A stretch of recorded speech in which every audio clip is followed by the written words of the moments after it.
The phone slipped from my hand, clattering onto the marble kitchen counter like a gunshot in the dead of night.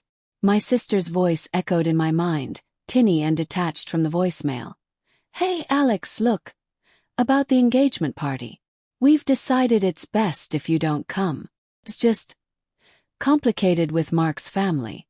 His dad works for you and things might get awkward. Sorry. Love you.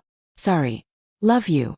The words burned like acid in my throat as I stared at the screen, the notification glowing mockingly in the dim light of my penthouse apartment. Outside, the city skyline twinkled indifferently, a million lights blurring through the sudden haze of tears I refused to let fall. How dare she, my own flesh and blood, disinviting me from celebrating her happiness because of him, because of some petty office hierarchy that had nothing to do with us. Rage surged through me, hot and unyielding, twisting my gut until I could taste bile. I grabbed the phone again, fingers trembling, and replayed the message, each syllable a fresh stab of betrayal. I paced the length of my living room, the plush carpet muffling my footsteps but not the thunder of my heartbeat. The air smelled of the takeout I'd abandoned, cold Thai noodles congealing in their carton, a reminder of another solitary evening. At 42, I'd built an empire. CEO of Vanguard Tech, overseeing a team of hundreds, including Robert Hale, Mark's father. Robert was a mid-level engineer, competent but unremarkable, the kind of employee who clocked in, did his job, and faded into the background. I'd barely noticed him until now. But Lila, my little sister, the one I'd raised after our parents' car accident when she was just 12 and I was 22, had chosen them over me. The humiliation gnawed at me, a worm burrowing deeper with every breath. Was it because I'd been too strict back then? Too focused on my career to attend her school plays? Or was this payback for the times I'd lectured her about her impulsive choices, like dropping out of college to chase some artist's dream? I sank into the leather armchair by the window, the cool material sticking to my skin through my shirt. My mind raced, replaying fragments of our last conversation 2 weeks ago.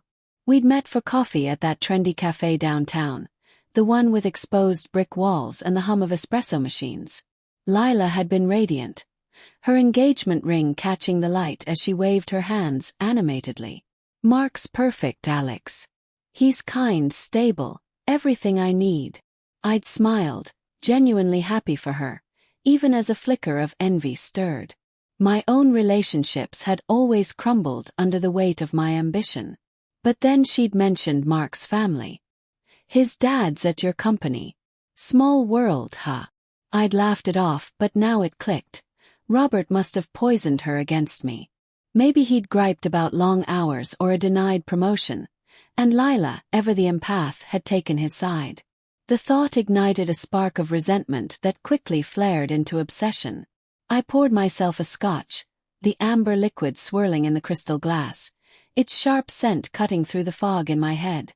As I sipped, the burn down my throat mirrored the fire in my chest. How could she do this?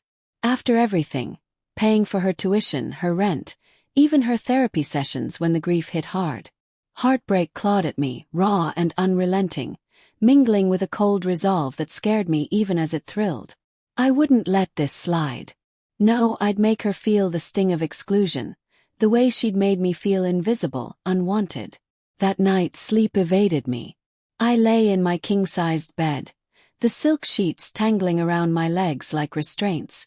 My thoughts spiraled, fantasies of storming into the party uninvited, of confronting Lila in front of everyone, her face crumpling in shame. But that was too crude, too immediate. Revenge, I realized as dawn crept through the blinds, painting the room in pale gray, needed to be surgical, subtle. I'd use what I had: power. Robert Hale worked for me. A quiet word in HR, a fabricated performance review, and he could be out on the street.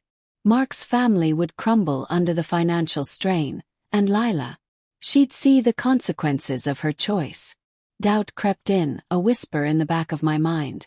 Was I really this person? The big brother who'd once braided her hair and read her bedtime stories. Guilt twisted like a knife, but I pushed it down. She started this. She betrayed me first. The next morning, I arrived at the office early, the glass tower looming over the bustling street like a sentinel. The lobby echoed with the click of heels and the murmur of early arrivals, the air thick with the scent of fresh coffee from the Atrium Cafe. My assistant, Jenna, handed me my schedule with a bright smile. "Morning, Mr. Thorne.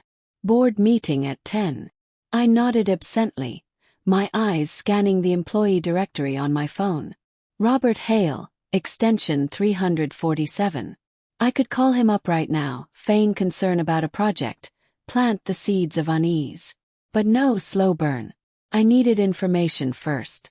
During lunch, I skipped the executive dining room and headed to the employee cafeteria, a fluorescent-lit space buzzing with chatter and the clatter of trays. I spotted Robert at a corner table, hunched over a sandwich, his graying hair unkempt, his tie slightly askew. He looked up as I approached, his eyes widening in surprise. "Mr. Thorne, is everything okay?" I forced a smile, sliding into the seat opposite him. "Robert, right? Just wanted to chat. Heard your son's getting married. Congratulations." He beamed, the lines around his eyes crinkling. "Thanks. Mark's a good kid. And Lila, she's wonderful.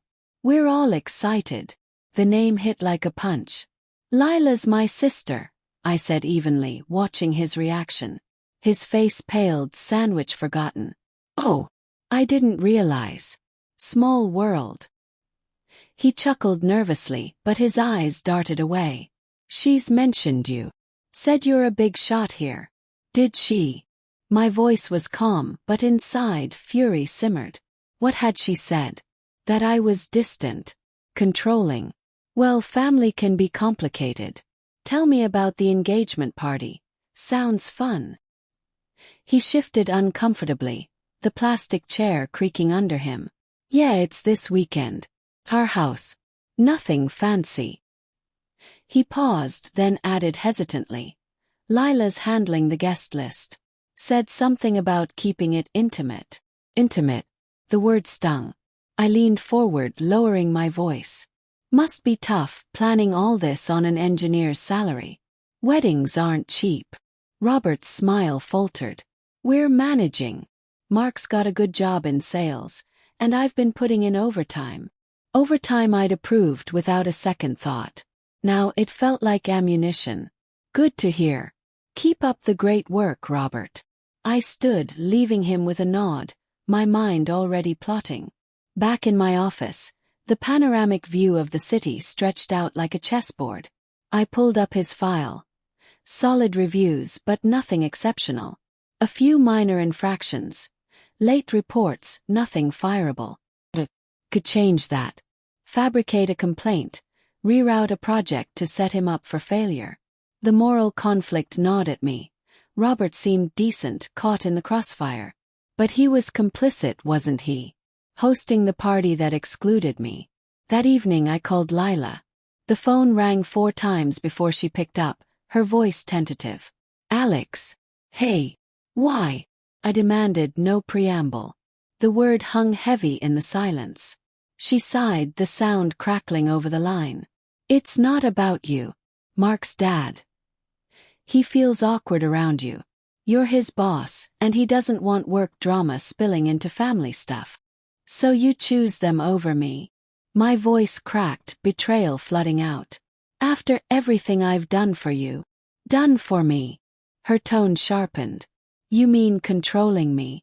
Always judging my choices.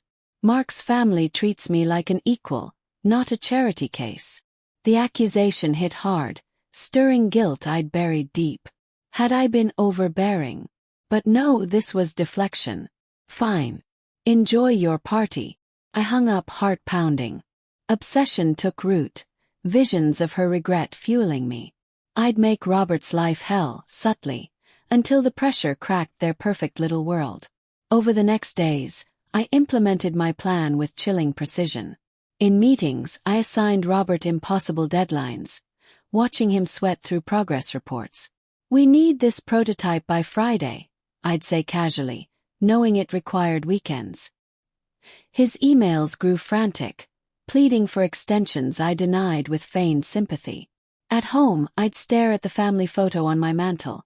Lila and me at her high school graduation, arms linked, smiles wide. Now it mocked me. Doubt flickered. What if I stopped? Forgave. But resentment won. A cold companion in the quiet nights. By Friday the tension peaked. Robert knocked on my door, face drawn, eyes red-rimmed. "Mr. Thorne, can we talk?" I gestured him in, the office air-conditioned chill amplifying the unease. "What's on your mind?" "The workload, it's killing me. I haven't slept in days. With the party tomorrow." He trailed off, rubbing his temples. "Party?" Feign ignorance. "Right, the engagement. Must be stressful." He nodded miserably. "Lila's been great, but Mark's worried about costs if I can't pull overtime pay." Perfect. The hook was set. "Tell you what, take the weekend. We'll revisit Monday." Relief washed over him. "Thank you, sir." As he left, I leaned back, a grim satisfaction settling in. Monday would bring the hammer. But as I drove home, rain sluicing down the windshield in sheets, a seed of fear sprouted. What if this backfired? What if Lila hated me forever? The weekend dragged, each hour a taut wire of anticipation. I imagined the party, laughter echoing in Robert's modest suburban home, clinking glasses, Lila in a flowing dress, her ring sparkling under string lights in the backyard. The scent of barbecue wafting, music pulsing softly. And me, alone in my echoing apartment, nursing another scotch. Humiliation festered, turning to a steely obsession. I'd skipped my usual gym session, instead poring over company policies, crafting the perfect pretext. A restructuring email to HR, flagging Robert for redundancy. It was clean, professional, untouchable. Monday morning dawned crisp, the city awakening with honking taxis and the bitter aroma of street vendor coffee. I arrived at the office with purpose, my suit armor against the moral qualms that had plagued my dreams. Jenna greeted me with her usual efficiency. "Messages for you, Mr. Thorne." And Robert Hale requested a meeting first thing. "Send him in." I settled behind my desk, the mahogany surface gleaming under the fluorescent lights. When Robert entered, he looked transformed, rested, but with a shadow of anxiety in his eyes. He carried a folder, knuckles white around the edges. "Mr. Thorne," he began, voice steady but laced with tension. "The party was great. Lila and Mark, they're so happy. Good for them." My tone was neutral, but inside, rage simmered at the casual mention. He sat uninvited, leaning forward. "But something's off.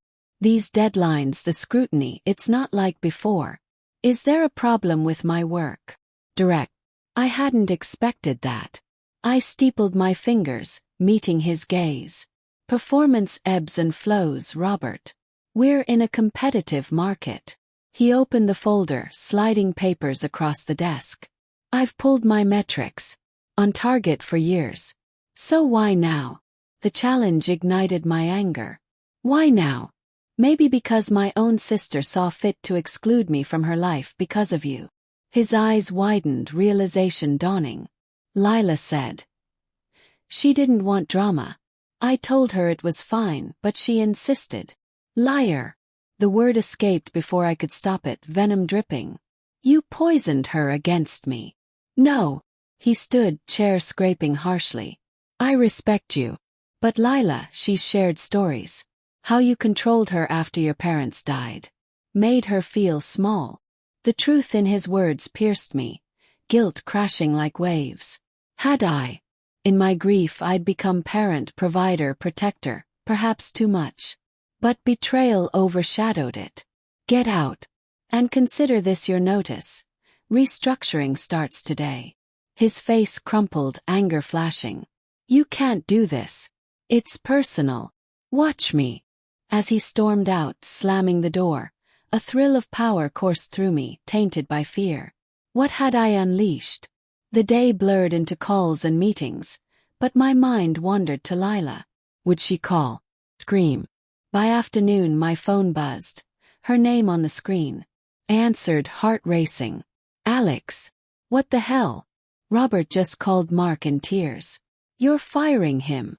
Not firing, restructuring.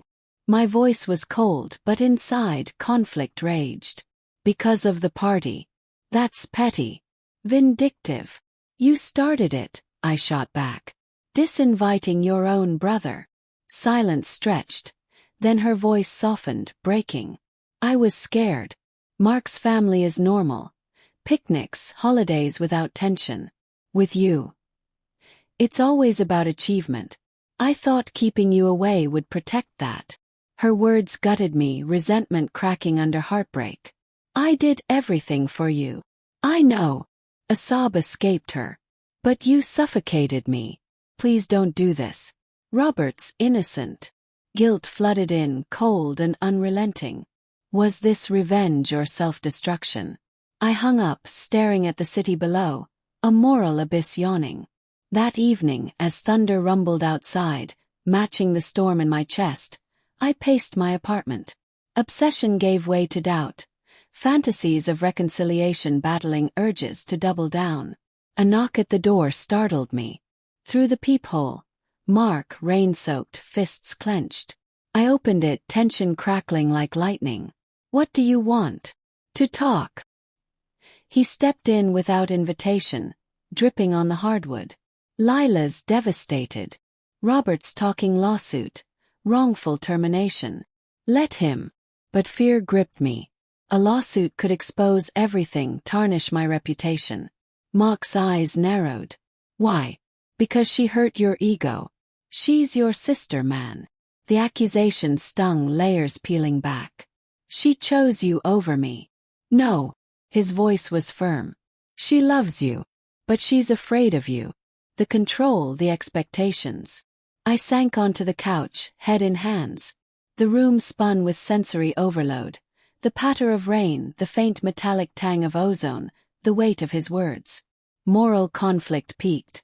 Was I the villain here? The betrayed becoming the betrayer. Mark sat opposite, softening. Robert admires you. Said you're brilliant. But this. It's destroying everyone.